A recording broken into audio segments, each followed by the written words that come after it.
1, 2, 3. All right, we are live.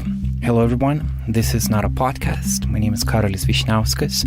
It's only a few days until Christmas celebrations in Lithuania, and it may seem like people are in the holiday mood, but we'll continue working, and we feel like we have to continue with the topic that we dedicate 2 last podcast episodes to, and the topic is what is happening in Gaza, in Palestine, in Israel, the whole situation. And I felt that what is missing in this conversation in Lithuania is voices from Palestinians. We talk so much about Palestine, we hear about Palestine, but we rarely hear from Palestinians themselves. And today we're gonna do exactly that.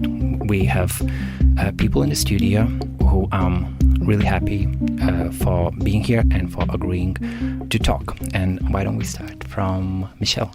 Okay. Hi, my name is Michel Rantisi. I'm a student at Vilnius Tech studying computer engineering. I've been here in Vilnius for 4 years almost now, and it's been nice. I grew up in Ramallah, the West Bank in Palestine. And we have Noura as well. Hello, Noura. Hi, my name is Noura Al-Mawed. I am working and studying here, Masters in International Communication at Vilnius University.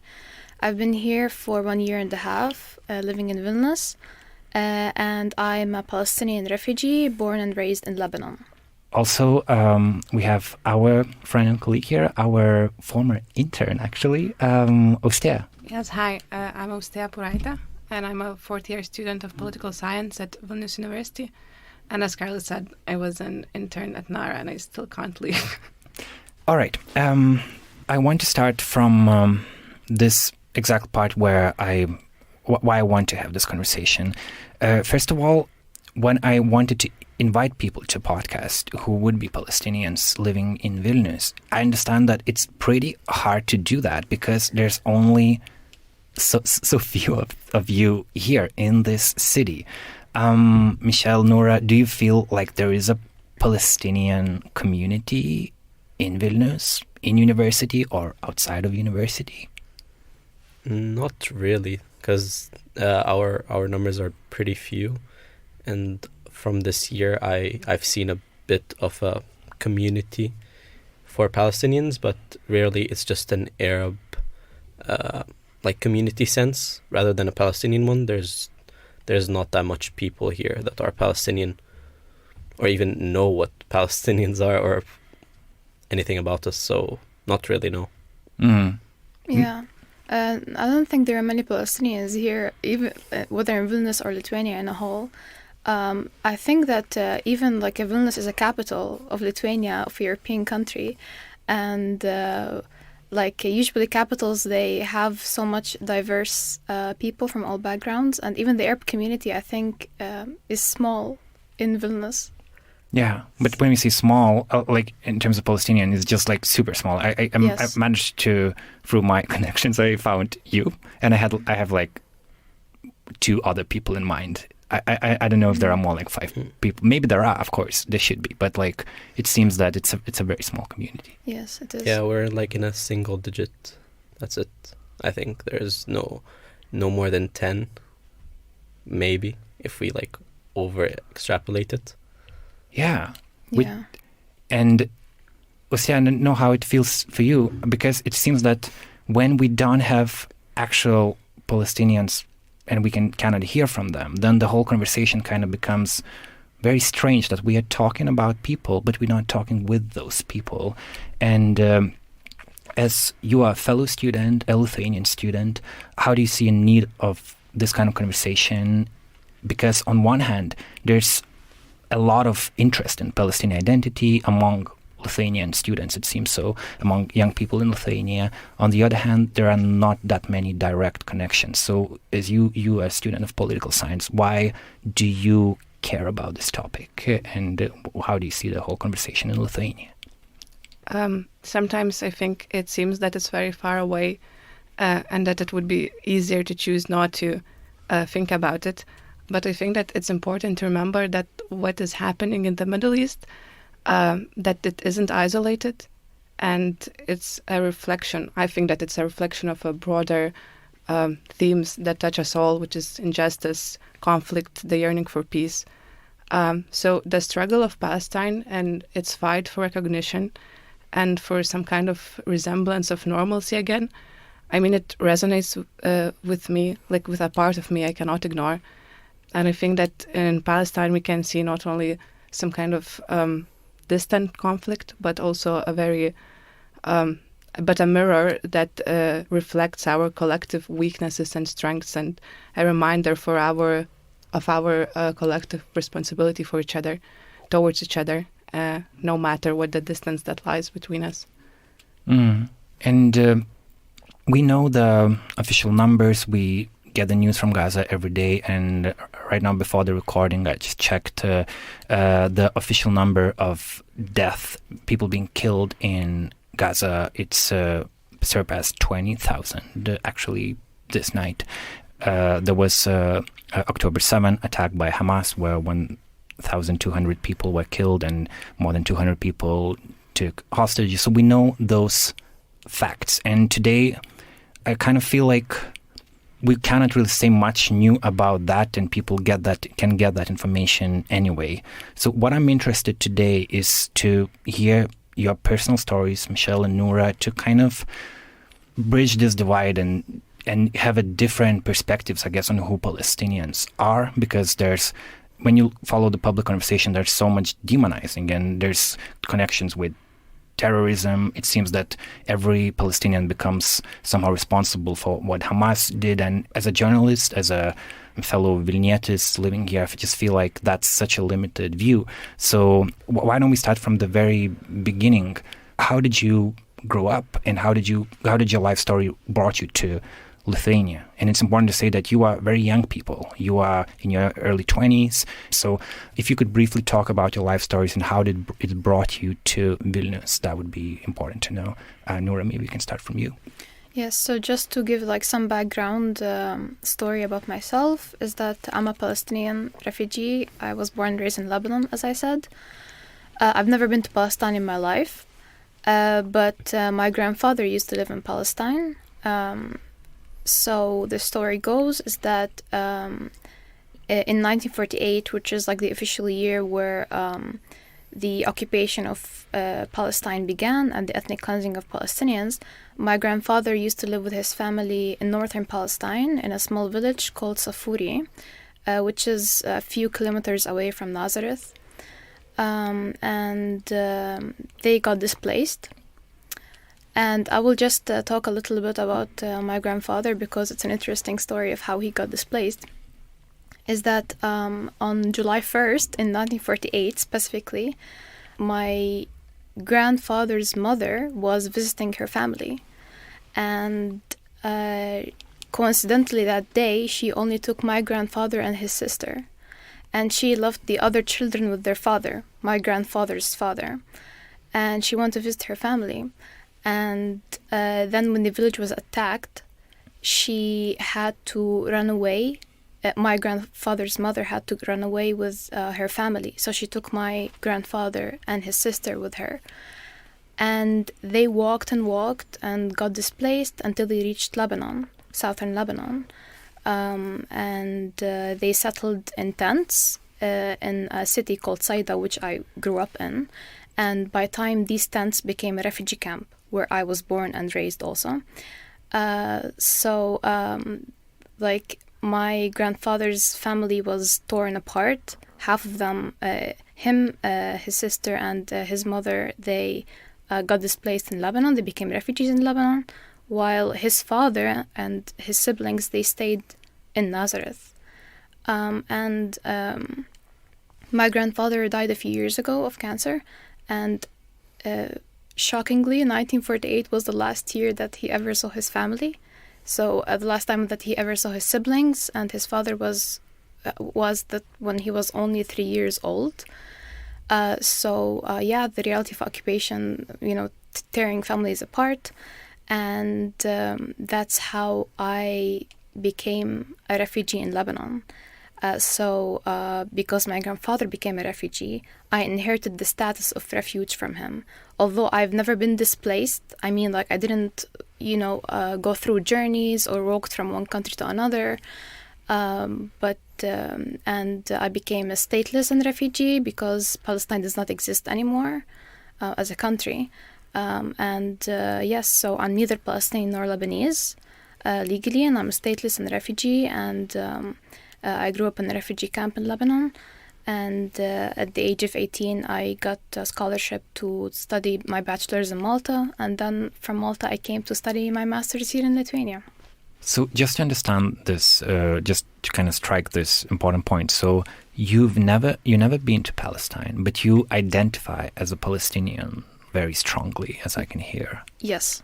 How did that happen? Yes, I do strongly identify myself as a Palestinian.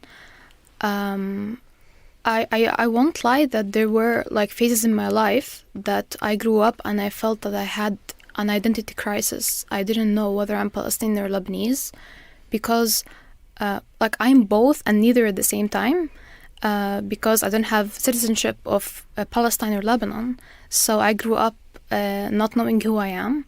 And I felt like I was denied the right to belong to Palestine and Lebanon.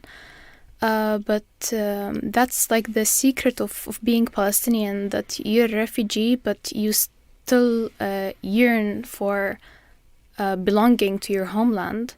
And I think it's mostly because it's repressed. The fact that Palestinians are denied the right to belong, because I'm denied the right to return to Palestine because I'm a descendant of a Palestinian refugee who was born in Palestine and who was forcibly expelled from Palestine.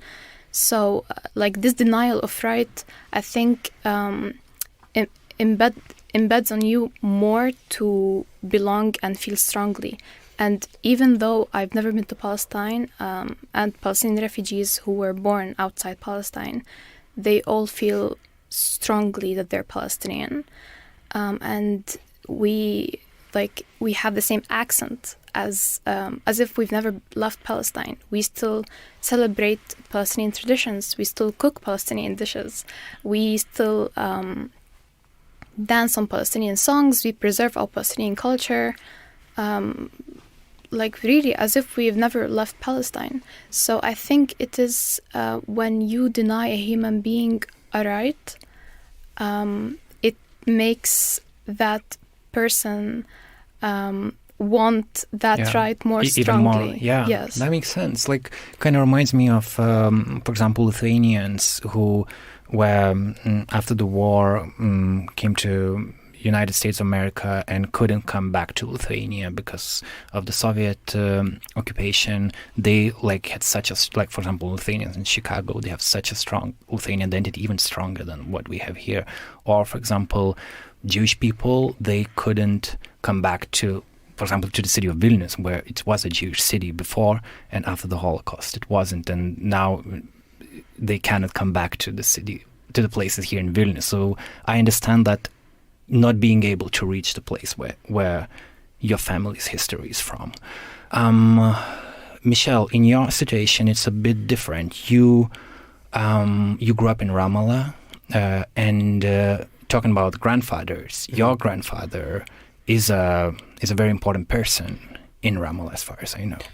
Yes, my grandfather from my mom's side was his family is one of the founders of Ramallah, while my other grandpa was also a refugee. He was born in Lud, a city that's now occupied in 1948 territories, and with my grandma and my father, they were forcibly displaced, and they found refuge in Ramallah at that time, where he met my mother, and I was born there. I was born in Ramallah, Palestine, in the West Bank. Although us Palestinians, we have very different stories because each one of us, the Palestinian who's living in Gaza, the Palestinian who's living in the West Bank, the Palestinian who's a refugee, they all experience different stories, but they feel the same occupation, the same restraints, the same like yearning for basically a right to live peacefully, a right to return. We all share the same idea that one of our grandfathers or grandmothers were displaced and we ended up where we are right now. Like I said, I was raised in Ramallah in the West Bank. My story is pretty different than Noura's because for example, I get to live the daily and watch the daily events that happen around me in the West Bank, although it's a bit different from Gaza. I still see the oppression and the occupation in the colonization that's happening as well in the occupied territories as well, because I'm not allowed to go in Jerusalem, for example, or in a lot of places that are in Palestine because we're confiscated in such a small place, and we feel like we're just locked in through the walls that are around us, because in the West Bank there's so many walls and you are basically like stuck there kind of, because everything in your life is just basically difficult to achieve anything because of the restraints that you have. And I ended up studying very hard in order to try to obtain and study abroad so I can come back and try to enrich my home with knowledge and more modern stuff that we do not have. Hence, I traveled and studied here in Vilnius. I've been here in 2020. I came in the COVID time, and I was 17 at that time, so it was pretty interesting. And then I studied at Vilnius Gediminas Technical University in computer engineering. Since you mentioned your families, I've kind of been interested in. It is often said that Nakba, what happened in 1948, is a key to understanding the Palestinian history. And now there is also talk that what's happening to Palestinians now, that it's worse than the Nakba, or that it's Nakba 2.0. And I was wondering, for example, what you have personally heard from your families, from your grandparents, especially probably while growing up. How does it resonate with what you're experiencing today, right now? I mean, I know there's probably like collective trauma and collective memory, and that pain is very understandable, but maybe what was the turning point after the 7th of October? I would say, like, for example, the idea that in 1948 they were given the idea that, the same as my grandparents, they were told that they were just going to leave for 2 or 3 days and they would come back to their stuff. So my grandpa has the key to his house back home. And he thought that, okay, we're just going to go for 2 or 3 days and we'll leave all our stuff behind. They just took the most important things with my dad, and they decided, like, okay, we're going for 2 or 3 days and we'll come back and everything's going to be fine. But little did they know they were going to be displaced and they will lose the house, their stuff, their memories, and they will not be able to return as well. So my grandpa has the key of the house in like a little commemorated like place, so to show like, oh, this is the key to our house that we cannot return to. And currently the house is there's a Israeli family living in that house, so it's pretty difficult when we get the opportunity to go into 1948 areas. We got to see the house. I got to see it only once in my life, to see that, oh, there's just another family that lives there, and they don't know exactly what or who used to live here before. So and you saw that house, yes, like just standing next to it? Yes. Okay. I got to see it, and my grandpa got to see it as well. And it was so difficult for him because all of his memories, all of his life, he worked to build this house, and for my grandma as well.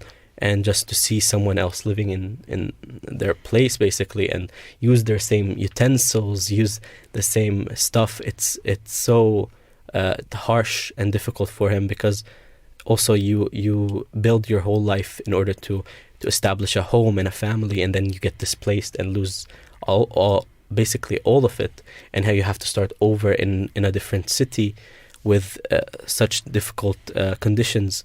It was such difficult thing, and coming to what's happening right now, it is like a Nakba 2.0, although people are hopeful that they will be able to return in such parts of Gaza as well. and they're being literally immigrated and they're going to lose their houses. That's why they don't want to leave Gaza. They don't want to coming back to the idea of, why don't these people just go to Gaza or Sinai to just for a few days and then you'll come back, because they're traumatized by the idea that if we leave, we're going to lose our land. Hence, they would rather be killed and die on their own houses in order not to leave them, so they don't lose their land and their houses and lose their memories that they have and the community that they had there. So that's why they're afraid of leaving Gaza as well, because they don't want to lose their houses, because a lot of the people that are also in Gaza are refugees. They came from 1948 and 1967. They ended up going to Gaza, and then again they're having to be displaced again. So they're living in Nakba 2.0 basically. And yeah. Because there is this idea of, for example, going to Egypt to safety, but what you're saying is that kind of sounds like a trap, that once you go there, you will never be able to come back again. That's the thinking. Yes, basically, because they literally heard the same story again. They're like, yeah, just leave until the war ends, and then you'll be able to come back to your house and everything like that. But that's sadly what's also happened in 1948. They told them, like, yeah, just leave and everything will be fine. You'll be back in like 2 or 3 days. Just bring your most important stuff and that's it. And in order to survive, and there they are, literally 75 years later, and they cannot go back to their house. They've lost everything they have there. So yeah. Yes, same what Michelle was saying, is that the stories that we are hearing right now from Gaza are so reminiscent of what our grandparents were telling us and how they were forcibly displaced from Palestine. People in Gaza, they are refugees, and they don't want to become refugees again, because they've seen what happened to our grandparents when they told them, it's okay, it's just 1 week and we will return. Because every single Palestinian I've met, every single refugee I've met, they've all told me that people who lived through the Nakba in 1948 is that they really thought that it's going to be 1 week and they will return back home. But here we are 75 years later. We're displaced in refugee camps. We don't have basic human rights. We are denied the right to return to Palestine. We are denied these basic human rights, but we're also we are the occupied, but we are being depicted as the terrorists. We're being dehumanized, underrepresented, misrepresented in so many ways. So it's really heartbreaking. Like what I see in Gaza is that every single thing that's happening, it's a collective trauma that we are living all over again. So this is where I want to jump in and ask you about how it is for you being in the city of Vilnius, because you are students here. You also both work for international companies. And I want to know, do you talk with your fellow students, fellow colleagues about these topics? Do they know that you are Palestinian? Are they interested in that fact? Do they want to learn more? And what are the images, like how Palestinians are seen? Like, do you need to kind of say, wait, actually it's more complicated? So do you I want to know more about those interactions, if they are happening, where you kind of have to advocate, I guess, for Palestine, because as we said before, there aren't that many of you here. Yeah. People in Vilnius or Lithuanians do not know anything about Palestine. They do not know about what's happening. They do not know that there's a reality of occupation.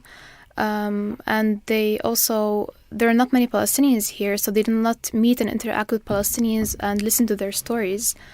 And one reason for this lack of knowledge about Palestine, I think, is media, because media does not give voices for Palestinians. And the Palestinian narrative is always narrated by non-Palestinians. And how is this even okay?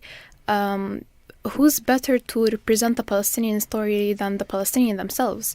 So they don't give Palestinians platform, and the media does not give context about Palestinians, about occupation, about how Israel is actually, for example, accused of being an apartheid state by human rights experts and international organizations.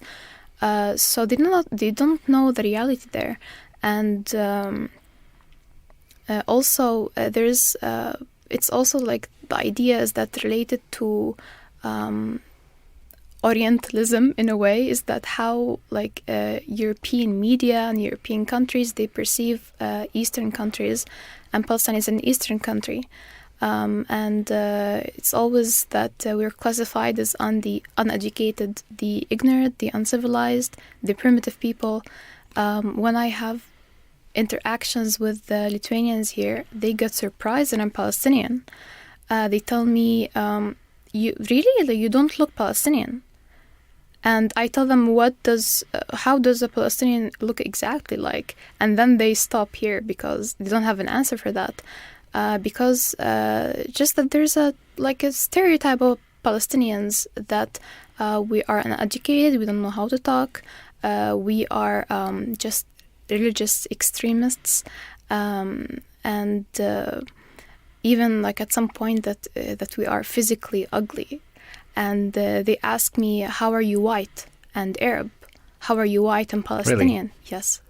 I've had several interactions with people.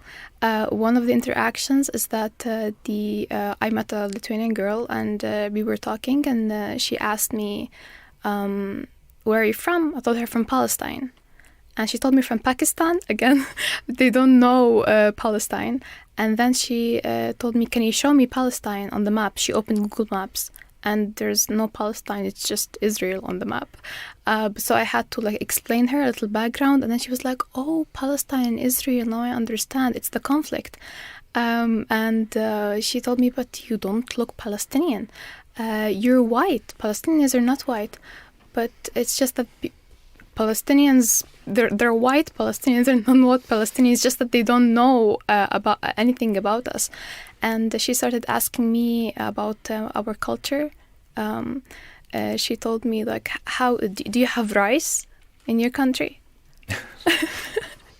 Yes, because they think that we still live like in the old age times, because we're not really represented. They don't know anything about us.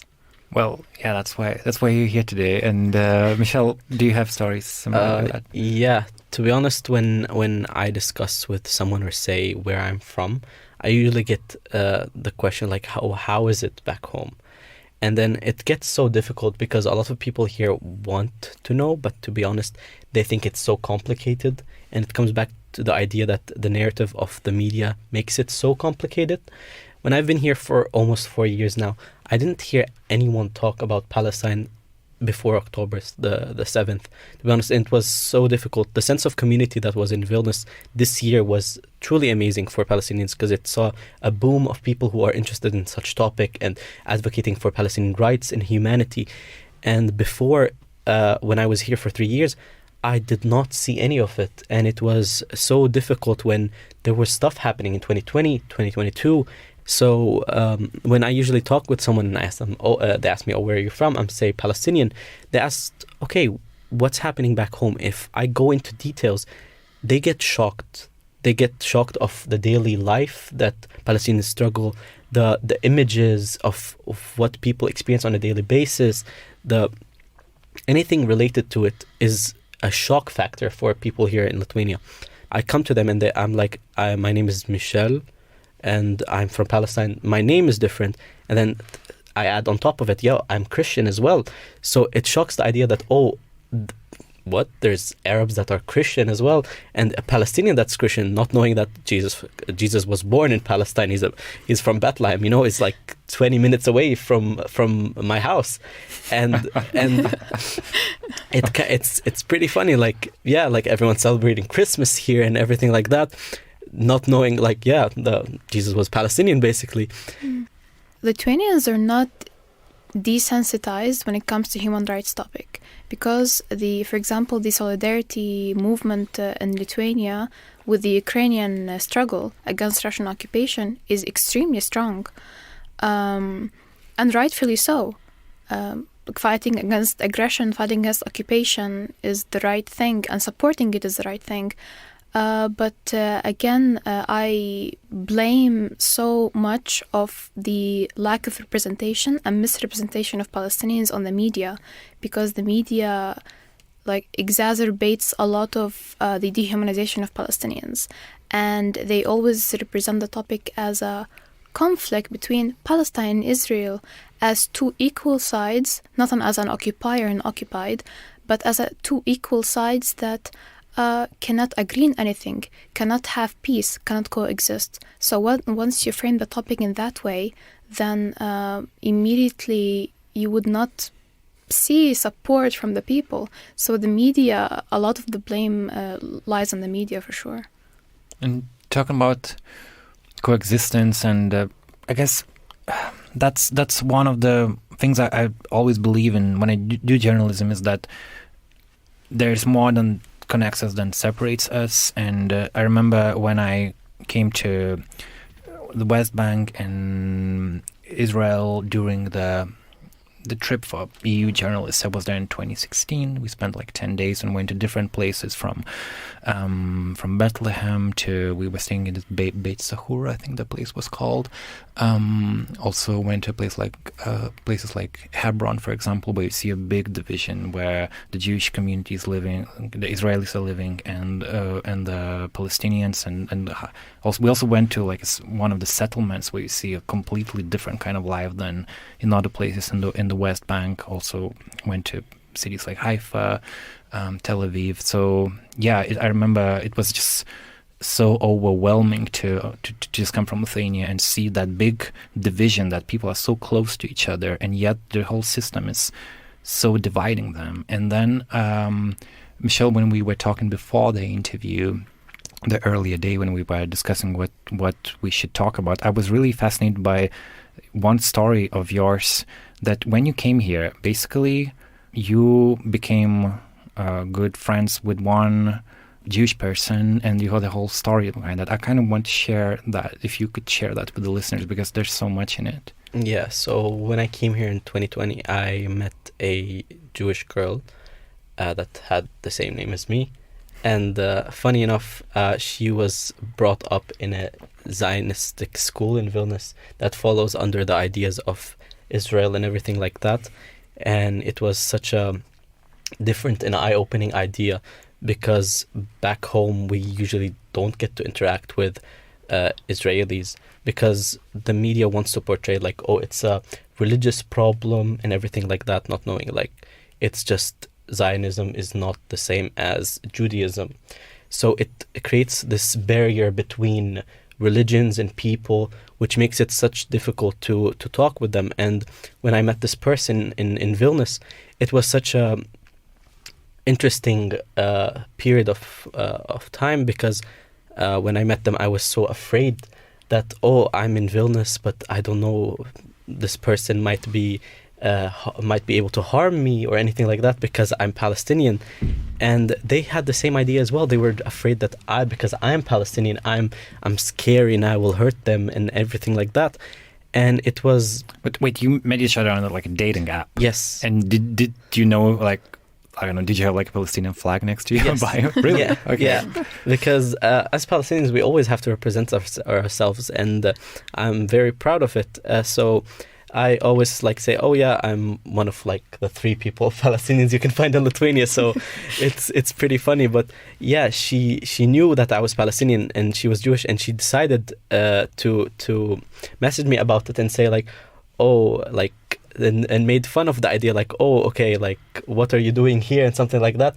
And we ended up meeting, and we ended up dating for 3 years about this. And she came to Palestine, and although this story is very long, and you also went to the graduation, in her school. Yes, I went to her Jewish school here in Vilnius. in a Jewish Israeli school. and it was pretty funny because it had Israeli flags and everything like that, and me coming a Palestinian going in there like, yeah, just blending in, and having the comment of from their principal of the school pointing me out and saying, oh, that's a very looking Jew like person right there. And it was so funny because technically you could not distinguish between us, which goes back to the idea that we are the same people, coming from the same area, coming from the same people. So it's so hard to differentiate between us. And this idea that, oh, it's between Jews and Muslims or Christians and this stuff, it makes it so difficult to talk about such topic when it's not about that. There's so many Jewish people that stand with Palestine and understand its struggles and problems, and when it's put in that context, it makes it so difficult to communicate with people, and gives such a dividence between people. And when I met this person and their family was very pro-Israel, I came to their house, I met their family, and they had like an Israeli flag in their home, and I came and they didn't know anything about Palestine. All they learned in the history that they were taught in school and everything like that, they came to Palestine, it was just an empty land, and they came there, and then these Arabs got so angry and they started attacking them, which was very crazy. And I learned all the stuff from her and her family, because they had such points and they were so told about this stuff, and they had this perspective about Palestinians that they're so violent. And over the years, when she got to see Palestinian media and coverage, she was shocked. She learned that everything that's happening in her life and everything she was told was basically fabricated. She was taught to be afraid and be scared and hate the Palestinians that are there, because they're so aggressive and they want to hurt you, and they have such bad intention against Jewish people as well. But when she ended up coming to Palestine, she was shocked. The people were so welcoming, so nice to her. She blended in because she saw the same cultural stuff as well that the Jewish people also have, because there's so many Jewish people who were living in Palestine before 1948, and they coexisted with the Arabs because they were also a part of the community. So there was a lot of stuff that are there, and a sense of belonging and understanding with the Palestinian people came with that idea, because she understood that this problem that was happening is also affecting her, and it misrepresents her people and making them look bad. So she started to realize and start to advocate about this, and it was such an eye-opening experience to see from the other side of you how the children were raised about the idea of Palestine. What do they know about them? And this stuff led to an eye-opening experience for her and her family. Was this somehow an eye-opening experience for you as well? Because there is this narrative that Palestinians are also raised to basically hate Jews. And I just want to understand, is there any truth in that? The point is that they, in the media and everything like that, they try so hard, even back home, they try to put the idea that us Palestinians, we hate Jewish people, and it's not eye-opening for me, because in school we've always, the first thing that we learned in history and in geography classes, that there's a difference between Zionism and Judaism. And it was one of the most important things, because at the beginning it was so confusing for us, like children, but the media always says oh, it's this. But then in school you learn, okay, that no, you cannot put people under such pretext. And over the years, more and more Jewish people are standing up for Palestinians, and it's coming more and more obvious that this statement of Zionism under the pretext of Judaism does not exist, and it separates such people. And when you have such people like Norman Finkelstein that's advocating for Palestinian rights, and he's Jewish, it makes the whole narrative of it's a conflict between two religions seem very obscure and not real. So it was eye-opening for me that us Palestinians, that we should not be put in the same category as Jewish, Israeli. It should be okay, yeah, this is occupation from Zionism and Israelis, and these people are Jewish people who are basically from everywhere. You can have the people that I met here, the girl, she was Lithuanian Jew. There's a big difference between her and an Israeli that's living back home, because although that, for example, Jewish people have the right to return, meaning that if she decided to, she can go to Palestine, although she's Lithuanian and she's been born here all her life, but she can return back home. But for example, Noura, her grandparents were there and she cannot even visit. So that idea and that concept that divides people and makes hatred thrive should be abolished. And knowing about this and understanding that, yeah, like the Arab people and the Palestinians do not hate Jewish people and they don't have a conflict with them, and knowing that there's solidarity between them improves the idea of humanizing Palestinians, which is one of the main topics that needs to be covered. Yeah, actually, from my mother's side, we are originally Palestinian Jews, and my mother's family were Jewish, and they then converted to Islam. And my mother's last name was Sulaiman, and then by time they changed it to Al-Muhammad, just to show that they became Muslims by time. But yes, stories. But the roots are similar. Yes. Wow. Yes. Okay. Yes, all this framing the cause as religious cause is extremely wrong and misleading and inaccurate and very dangerous. And I think that it has been done deliberately, given the fact that with the Israel accuses anyone of anti-Semitism if you criticize the Israeli government, which is wrong, because if I criticize, for example, the Saudi Arabian government, doesn't mean that I'm Islamophobic. Of course not. If I criticize the Lithuanian government, which is the Lithuanian society is largely Catholic, does it mean that I am anti-Catholic? No, it does not mean. It's just that I am criticizing the policies and actions of the government. So this conflation between Judaism and Zionism has been done deliberately, especially with Europeans' guilt of the Holocaust, which the Palestinians had nothing to do with, because Jews have been living in Palestine and in Arab countries for thousands of years. No problem at all. My grandparents and all Palestinian refugees I've met and I've lived with, they all said that Palestinian Jews, Christians and Muslims have been living peacefully, coexisting together. No one really cares. Palestinians do not care about whether you're Jew, Christian or Muslims. We just want to have a right to our land. We want to be free. We want to have our human rights. And this conflation between, as I said, Judaism and Zionism has been done deliberately, and it's even been coined and pointed out by Noam Chomsky or Ilan Pappé, who I really love, the Israeli historian,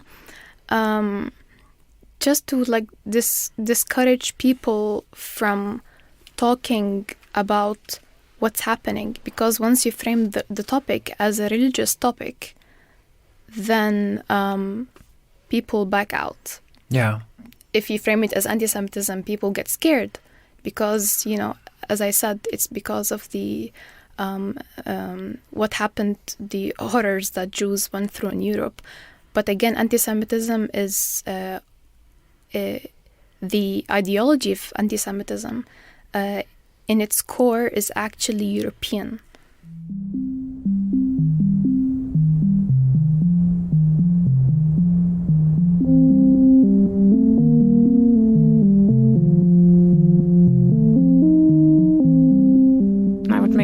I would like to get back to Noura regarding the relationship building in Lithuania with people. What is your experience being here and talking with people? Do you think that you can have a constructive dialogue with people? Or, for example, how do you deal with people that have different point of view regarding what's happening in the Middle East?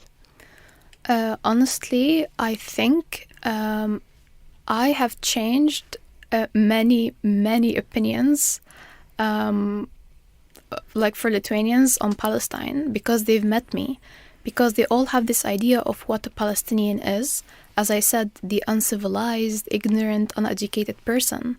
And when they met me and realized that I'm a normal human being, I have hobbies, I have dreams, I work, I study, I have my own fears, I have my good and bad habits. I'm a normal functioning human being. So once they see that, they get really interested. And because of the way that I deal with people, and they see that, I'm just like them, I'm an ordinary person, they get really interested in Palestine. And I think that I changed many perceptions of Lithuanians by living here. And they literally, like most Lithuanians I've met, they did not know anything about occupation. And when they met me, I explained everything to them. And I would, for example, meet someone and we would talk about it. And after a month, they would tell me, I did a research on Palestine. And yes, you're right, I was shocked. There's a reality of apartheid, oppression, occupation, blockade in Gaza, like things that they never knew about because they were never informed. I want to come back to the people of Gaza because they are the ones who are suffering the most in these days. And it feels like to reach them, it's even harder because you are here. You, for example, Michelle, in your case, you grew up in the West Bank, but you have never been to Gaza.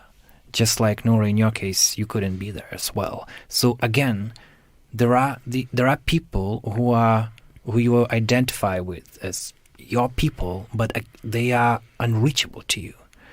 And now you see their cities being bombed. And I don't want to get into all discussion like Israel saying that, oh, if only the hostages would be released, we would stop doing that.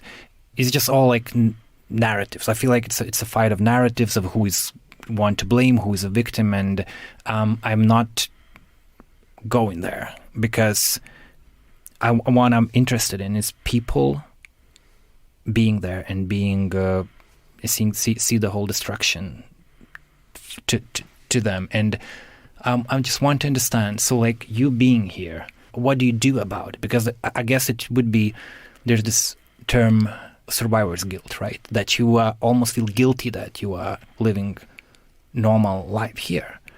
And that makes you do something. So how do you cope with being a Palestinian, safely living in Vilnius, and seeing people in Gaza being bombed? I'd say that's a very good term to like talk about, because it's very true, especially in the West Bank and in Palestine as a whole, because I feel like when I'm talking about myself, I can just say that I got very privileged, for example, to be living in the West Bank, although that it's compared to here, you would feel like you're a second-class citizen if you're living in Vilnius because of the blockade of being able to travel, the accessibility to a lot of stuff and products, and for example, to be able to get the education and the knowledge that you want. For example, you're far behind.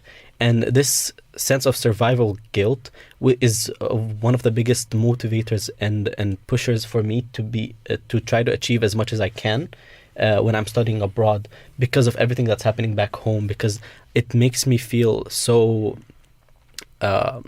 motivated to try and do something where it's a form of resistance. And a lot of people ask like, oh, what's the point? Like, how do you resist or like tell people what's happening, or how do you fight against this occupation?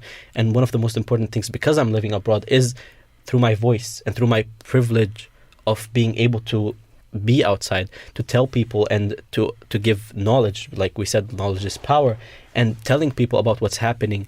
And then in my case, I want to be able to learn all the stuff that I can about, for example, in my case, about artificial intelligence, because I want to go back home and help the financial sector of Palestine and be able to help and provide and develop a basically a normal economy that does not depend on Israel and everything like that.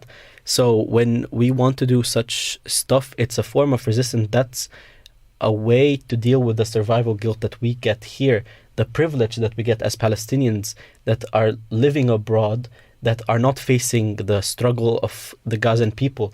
We are their voice, basically, because the whole world cannot hear them.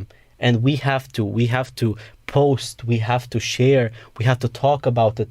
And then also at the same time, from my point of view, we also, if we can, have to return to our country, even though that it's not the same as here. I don't get the same comfort of living in Vilnius to back home, in order to try as best as possible to not abandon our home and to try to develop it so it can become in the future as comfortable as living in a Western city like Vilnius.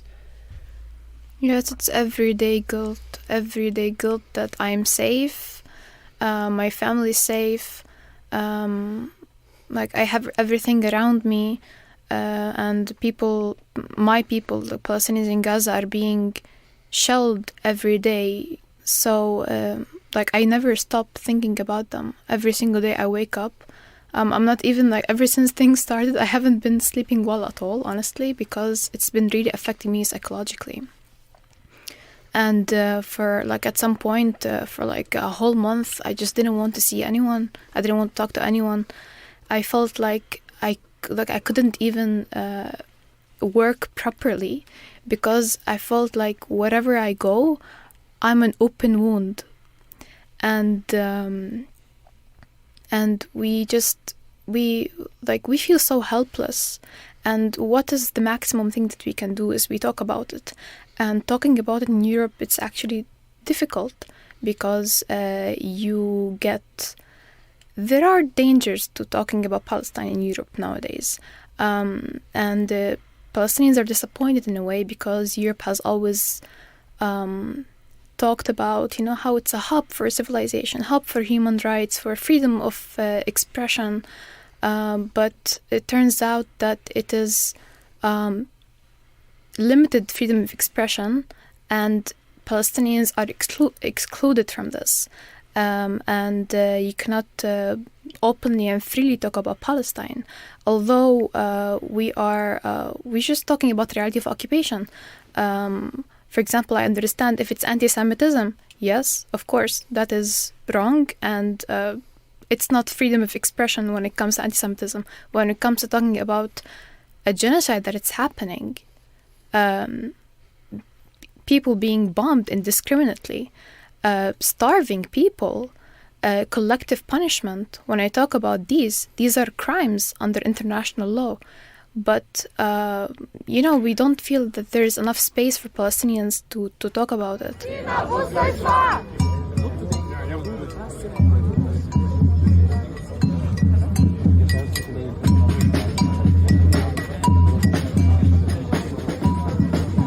I know there were a couple of demonstrations in support of people.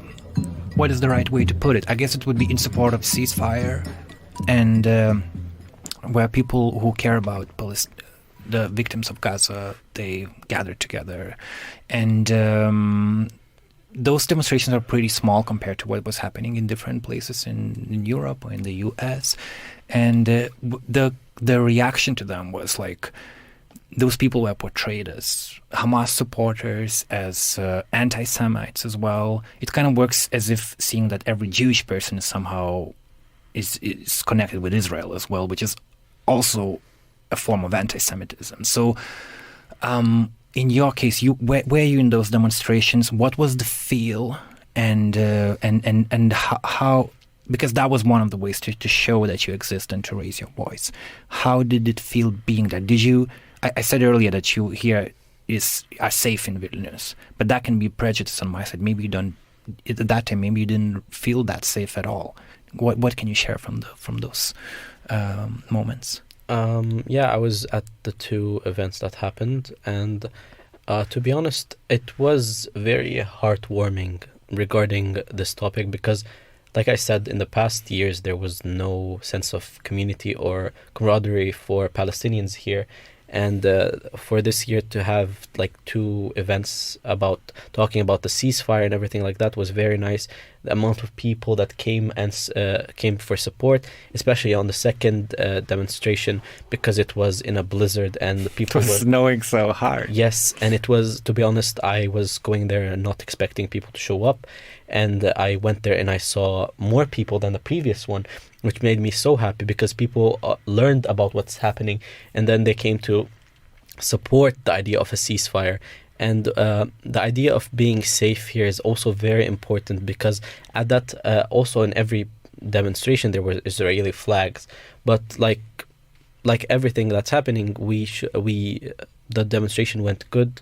There were no aggravated events that happened because the whole point of going for this demonstration was not to sympathize with the killing of people or anything like that. No, the whole point of it was to show about and support the idea of a ceasefire, of humanizing Palestinians, of literally saving children and people that are living in Gaza who are bombed, who are being killed on a daily basis. So when people are showing up for these demonstrations and showing their support, it's not anti-Semitic, it's not pro-Hamas, it's not anything like that. It's pro-human, it's pro-life. So when you're supporting and you're asking for a ceasefire, when a lot of people are saying asking for a ceasefire is showing support to the terroristic side, it's pretty crazy that we live in a world when we're asking for people not to die, and it's seemed and showed as literally showing support to a terroristic act or anything like that, and shows that you support killing people. But on the opposite, you're literally asking for people not to be killed and for people to be literally living in a safer condition. Noura, were you in those demonstrations? Unfortunately, no. I wanted to go to, but I had work during the time of protest, so I didn't go. But I used to follow social media, like the comments of people on the demonstrations, and I've seen a lot of negative comments and painting those demonstrators as pro-terrorism and pro-Hamas and anti-Semitic people, which is wrong. But again, I feel like there's growing support from the Lithuanian community with regards to Palestine. And I think one of the reasons is that there are like more Palestinians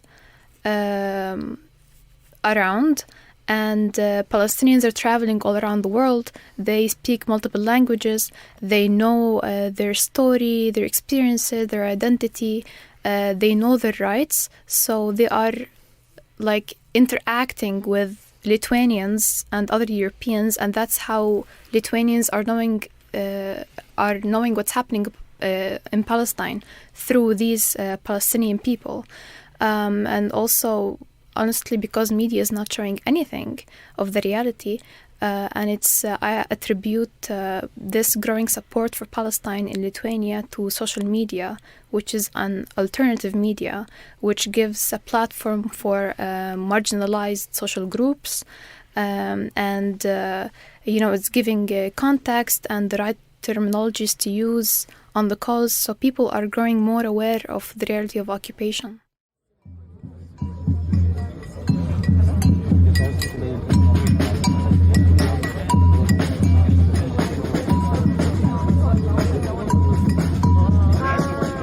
Was something you wanted to say about meeting Jewish people here in Vilnius and your interactions with them? Yeah, it was, to be honest, it was very, at the beginning it was very shocking for them, because they always associated Palestinians with like these people who hate Jews. And when I, for example, went to her family side here and I was like spending time with them at Hanukkah and everything like that, it broke the stereotype in their mind. It was, to be honest, very scary for them. Like, how could someone be of Palestinian, first of all, and be spending and not like literally hating us Jews here? And for example, going to the Jewish shop here in Vilnius and going to the ghettos in the city center as well, and learning more about this culture and being so like appreciative of and knowing more, to be honest, shocks the narrative of like Palestinians hate Jewish people or something like that. Like it's a two-sided problem. And it was very nice. The people that I met were so nice, and to be honest, I bonded with them a lot because they also have similar stuff to us, similar cultural stuff, similar aspects, similar ideologies that also, to be honest, sets Jewish people as well apart from European people as well because of their ideologies and their stuff, and which also resonates with Arab and Palestinian culture as well. So it was very nice and easier to connect with them, for example, than a European person who has like a different mindset. So it also like eye-opening for me that, yeah, we're so similar, yet we are literally put in such a situation where we're afraid of each other.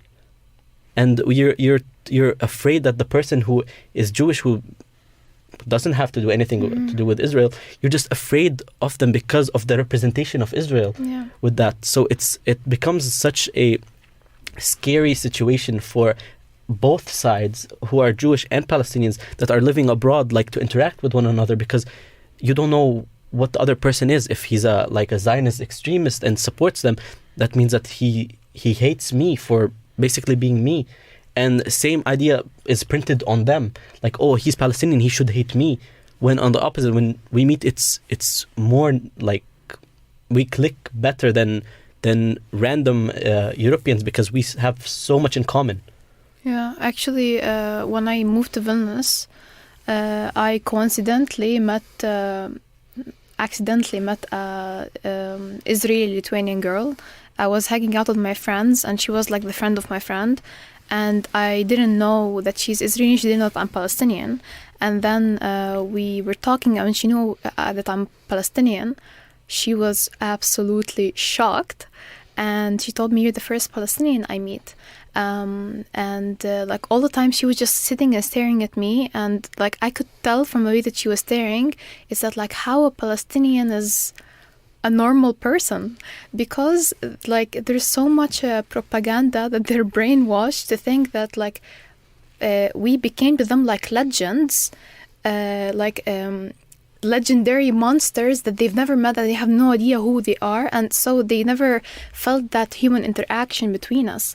And once she knew that I'm Palestinian, she told me, sorry, but I do not speak politics. She immediately said that once I told her I'm Palestinian. And the thing is that Israelis and like people generally, even Lithuanians, they have the luxury of not talking about politics. But we cannot, me and Michelle, for example, we cannot not speak about politics, because politics governs every single day of our lives, and everything is dictated by politics. Our lives are governed by politics, so we cannot we cannot just like okay, I will not look at social media now, like everything's gonna be, I'm gonna take a break. We cannot really do that, because everything that happens in Palestine, it affects us directly. I want to ask you about the future. You both are very young, and you already are professionals, and you will become even smarter, more influential, and who knows how your life is going to go. And I feel like the previous generations, the situation that exists now, is a result of what they did, and that's what's something that you were born into. Do you have any hope for the situation to change with your generation, with young Palestinians, with young Jewish people all over the world, with European Union, with the United States? It can seem that it's all the divisions are just getting bigger, and everyone is becoming more aggressive, and like right-wing politicians are taking over. It seems that it's hard to see hope. On the other hand, talking with you now, I feel like there's just so much to be, just so much to be done, really, and you are totally can do that. So how do you see that? Like, how do you see the perspective of Palestine in your lives as you get older and more influential in the society. How can we move forward from this terrible situation with the ongoing war that we have now? How can we move forward? Do you see any optimistic path? I will say the statement that my grandma always used to say to me: "We Palestinians are hopeful creatures," and to be honest, it's so difficult because, for example, when we look at the history of occupation around the globe, you have, for example, discrimination. You have South Africa, you have India, you have a lot of examples, and at the end, us Palestinians, we believe that occupation never lasts, no matter how long it takes. Occupation of Algeria took 100 years, and at the end they were freed. A lot of places as well. So as Palestinians, we learn patience every day. We learn hope on a daily basis. We're founded on the idea of hope. Like my grandparents, what they went through, they were hopeful that one day they will come back to their house. Same thing applies to my dad and his brothers and family. Same thing applies to me, that one day I'm gonna come back, I'm gonna be back home, and I will have this future that I want to thrive in. I want to have my own objectives back home. I want to raise my family back home, because it teaches us to be hopeful. We are taught to be hopeful. We are taught that we will have a future that is good, because we want to resist. We will always resist. We will always resist the occupation. We will always resist the hate towards us and everything like that. So yes, we're hopeful to live peacefully at the end. We want to be able to exist as a state, as people, as people of their own. We're hopeful that people are able to return back home as well, which is one of the most important ones as well. So yeah, we are hopeful creatures. So we always have, we believe that in the future we will have a better future. Yeah, I think that the greatest weapon that Palestinians have is hope. Palestinian refugees, from my experience being a refugee, Palestinian refugees who were displaced from Palestine, they always say, we will return one day. My grandmothers they always tell me the same thing, that if we don't return, then you will return. And if you don't return, then it will be your children. And if not your children, your grandchildren, and so on. So they always have this hope that they will return one day. And they always say that no right can be taken away from a person. And at the end, if we're not given our rights, we can take back our rights. So yes, it's a beautiful thing to have, which is hope. Especially that Palestinian refugees live in refugee camps, and these refugee camps, it's like a daily reminder to the injustice that happened to them, that they were thrown in refugee camps. They don't have the most basic human rights, so they always have the refugee camps, and living there, it's a daily reminder to them to that they have a right to return back to Palestine. But honestly, I lost faith in governments long time ago, and my faith is in the civil society, the people. They are demonstrating, they're pressuring their governments, they're speaking up, they're not scared of losing their professions, their work. They're not scared to lose opportunities in life. They're not scared of being fined or imprisoned. They're so vocal about what's happening, about the injustice that's happening with the Palestinians. So it all depends on the civil society.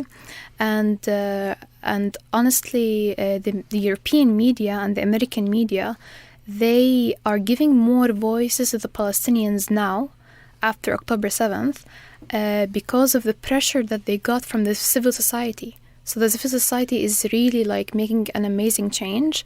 And also part of civil society are the Jewish community, who are a Jewish Voice for Peace, which is a very known organization that I follow and I really love, and I respect those people a lot. They work day and night to debunk the narrative or the stereotype that says that Judaism is Zionism. Yes, I am hopeful from ordinary people like us who are not scared to lose and risk their lives and their work and opportunities just for speaking of the truth. Are you planning to stay in Lithuania for some time? I'll try, depending, because this will be my last year. Maybe I will do my master's here, hopefully, if I find the right master's program that I want to enlist in. But to be honest, it depends on everything and the situation as well back home, because I also want to start something, and I already did start something like back home, like a small company, a startup, and I want to be You already have a company in the West Bank? Yeah, a startup, yeah. I started this summer. Wow. Cool. And what kind of company? Data science company. Okay. And because, like I said, we lack such infrastructure in our IT sector as well. It's such a big opportunity for people who are studying abroad to come back home and improve the structure of back home. Hence, I want to obtain as much knowledge and ideas as much as I can from outside, and then try to implement it back home. So it falls under this pretense of, okay, do I have enough knowledge right now without my master's, for example, to come back home and start everything and proceed with it? Or should I just get more knowledge and work with more companies to obtain more skills and more experience in order to implement that as well back home? Yeah, there's always this question, like, should I go to university for more years of study, or should I just learn everything by myself, doing something on our own? Technically, I'm stuck in between that phase right now, but I'm currently, like, I love living here, to be honest. I like it a lot, although it's pretty different from back home, talking about culturally wise, weather wise, people wise as well. But I got adapted to live here. It's 4 years of almost like living here. I got used to it as well. I like the sightseeing here. I love the nature here as well, because we don't get really the opportunity to see the nature of back home because it's mainly occupied. So I love seeing forests and rivers and the going to the sea in the summertime here as well. So I think I will stay here a bit longer. I definitely want to go back here if I get the opportunity as well to visit, because it's very nostalgic and very nice to come here, especially in the summer. Noura, you're also finishing your studies very soon, right? Yeah, I'm finishing my master's in January. So for both of you, this is the last semester? Yes. You have one more. One more, Michelle. Okay. Do you want to share any of your plans, and what's in front of you? For the time being, I'm gonna stay in Vilnius. My partner is Lithuanian and his family is here, so I'm gonna stay in Lithuania. I have a job now, so I want to have a professional foundation in the country. I like it. Honestly, I maybe not the weather very much, but the culture is beautiful and the nature is beautiful, and I feel safe. I think that's the most important thing for me. If I don't feel safe in a place, I can never stay in. But for the future, I would like to do something regarding human rights, because it's a very important topic to me on a personal level and humane level. I would like to work in human rights expertise area in the future. Maybe in the future I'm thinking of doing PhD. As I said, I would like to specialize something in politics and to research more about Palestine, because I feel this is the most important thing for me, is that to present more researchers about Palestine. Although there are researchers, but I still think that it's under-researched. And maybe when they actually go there physically. I don't know if we covered at the very beginning, what's the reason you cannot come to Palestine? You would be detained at the border? Palestinian refugees who were expelled in 1948 and their descendants, so my grandfather and me, we cannot enter Palestine. We are banned. Because you would need to enter from Israel? Yes, we cannot visit Palestine. But like, I don't know, you can take a...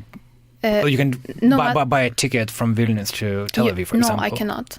I mean, you can buy a ticket, but... but the like airport... I can be detained and like Okay. I cannot enter the country. But is that We're like banned. officially, or this is like what happens? It is officially, yes. And like there is the law of return. Yeah. Where, as we were talking, that any Jewish citizen around the world who's never been to Israel before, they can go there and they can get citizenship from Israel and they can live normally. But Palestinians who were forcibly displaced in 1948 and their descendants, like me, we are banned from visiting Palestine. Although there was like a UN resolution, which is 194 UN resolution, it says that Palestinians have a right to return back home, but Israel does not fulfill this assertion from the UN, so we're not allowed. Wow. So yes. you're not even trying because you know that what would happen. Yes. And Palestinian refugees still wait to go back home. And as Michelle was saying earlier, that Palestinian refugees, they still have the keys to their homes, though they're still hopeful that they will return back one day, but Israel does not allow it. So I guess in your case, you could be able to come back unless there's like a dramatic change in like Israeli government policy and... Yeah, yes. Or if I get a European citizenship, for example. But even if I get a European citizen and I become Lithuanian, for example, they would know that I'm originally Palestinian, and still I would face hardships and restrictions, and I might get denied entry. Yeah. For example, because of this interview. Yes. I hope not.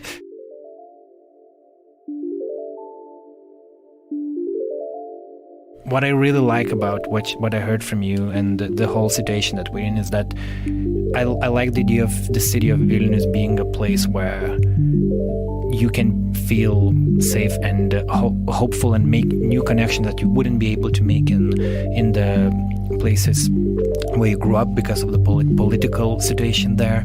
And Vilnius has always been an international city, and there's a place for Belarusian refugees, like Ukrainian refugees, even like people who against Putin in Russia, they can find safe home in Vilnius. So wherever life brings you, I'm happy that this moment you're here and we had a chance to talk. Thank you, Michelle. Thank you, Noura, and thank you, Austėja, for joining us today. Thank you so much. Thank you. Thank you. And thanks to all the listeners of NARA podcast. You can always support our work at contribute.com/NARA. And for now, I'm saying happy holidays. My name is Karolis Vyšniauskas. Bye-bye for now.